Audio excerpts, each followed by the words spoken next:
So we're back for Blood and Water, Season 1, Episode 2.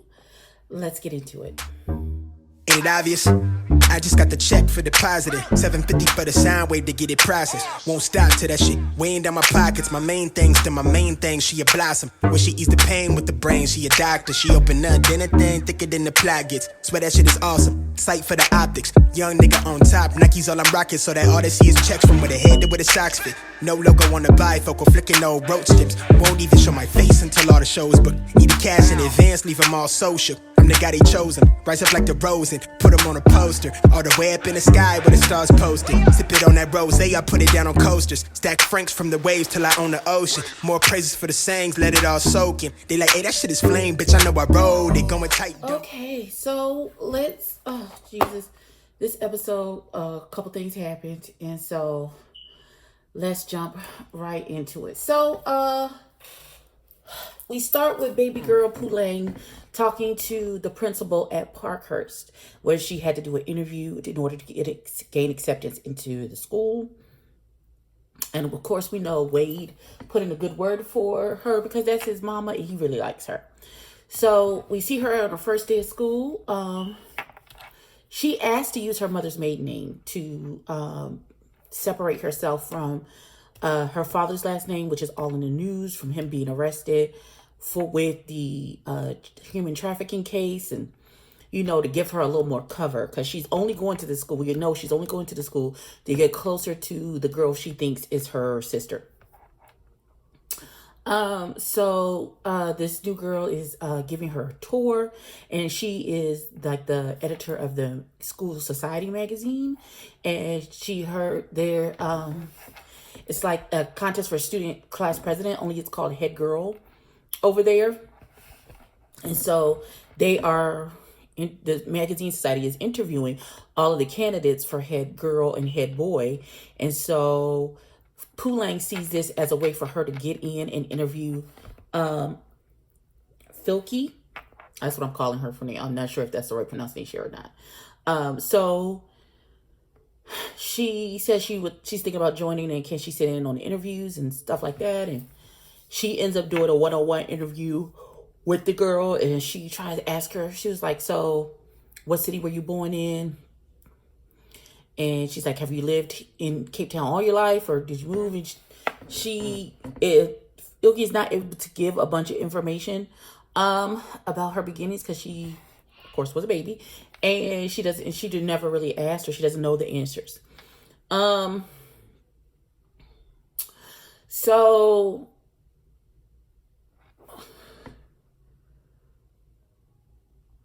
we see back at the house, the son has I think a swim meet or something. And so the dad calls, and he was like, "Dad, I guess he's out on bail." She's like, "Are you coming to my swim meet? It's this week, da da da da da." And the mom says, "Give me the phone." And she hangs up, and because she's not have any dealings with the dad, because I believe the mom thinks the dad did it, that the dad sold the baby into slavery. So they're having dinner at the table, and Pulang asks her mama for some money for what she says is software for joining the magazine society, but what it's really for is so she can buy a DNA test, because she's really trying to figure out this girl is her sister. Her mom says, "No, I need to worry about your fees for going to school. Money is tight with your dad in this trouble. I'm doing everything by myself." So what does Pulang do?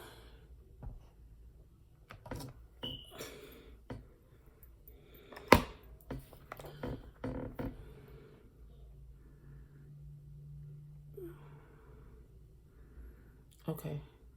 I'm sorry. Okay, so like I was saying, she steals her mama credit card to pay for the DNA kit.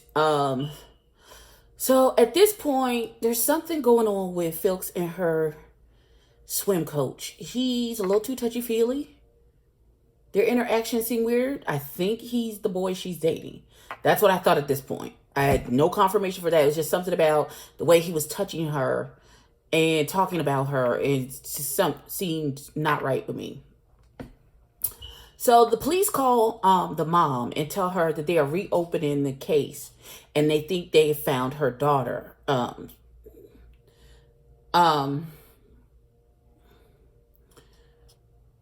The head of the magazine society, the girl she's have a problem with Filks and her crew, and she don't really like them. They don't get along.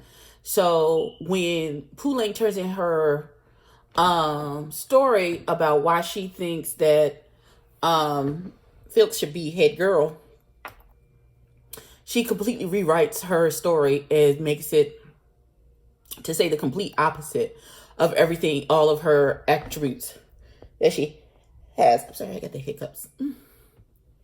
So, and turns the article into a slander piece. My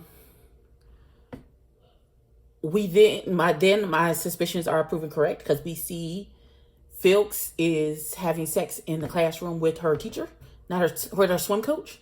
So they are completely dating, and her friend who she grew up with is starting to have a smither of interest into Poolang and Poolang into him. Poor Wade is just being used left and right and center. However, at one point, Poolang had to turn in her birth certificate to the admin office. And so when she turned it into the lady, she asked her, she's like, doesn't your birth certificate normally say where you were born? And she's like, yeah, it does. And so at the end, after we see baby girl having sex with the swim coach, we see Poolang has snuck into the admin's office and is going through the files to see her birth certificate to try and figure out where she was born.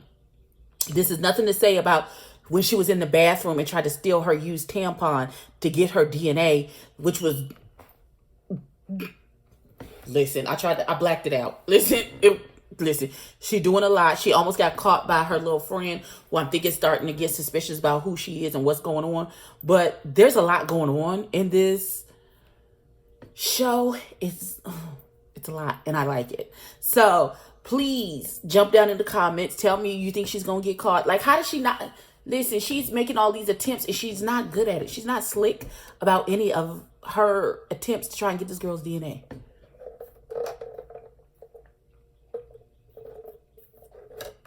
Why she just didn't take out her brush and say, "Oh, let me brush her hair."